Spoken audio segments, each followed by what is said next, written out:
शिक्षकगण, यहाँ उपस्थित सभी अतिथि महोदय और मेरे सभी प्यारे मित्रों, मैं साध्वी कुमारी कक्षा 8वीं की छात्रा हूँ। आज मुझे इस विद्यालय की प्रांगण में स्वतंत्रता दिवस पर कुछ सब बोलने का मौका मिला। सबसे पहले मैं आप सभी को मेरी तरफ से 78वें स्वतंत्रता दिवस की हार्दिक शुभकामनाएं देती हूँ। जैसा कि हम सभी जानते हैं कि आज हमारे देश को अंग्रेजों से गुलाम 77 साल पूरे हुए हैं।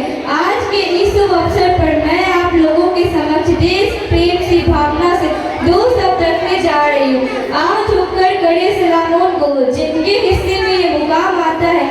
आओ झुककर करे सलाम उनको जिनके हिस्से में ये मुकाम आता है। खुशनसीब होते हैं वो लोग जिनका लघु देश में काम आता है।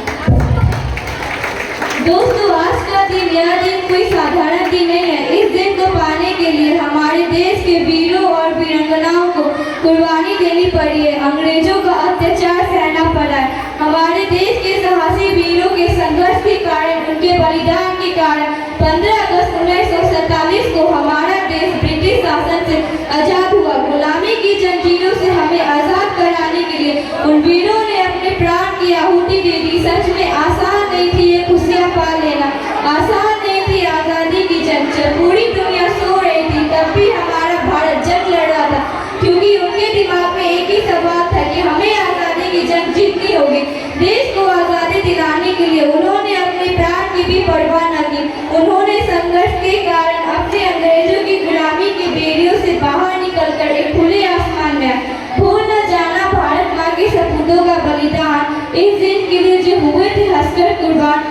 आजादी की खुशियाँ मनाकर ले लो ये शपथ की बनाएंगे भारत देश को और भी महान।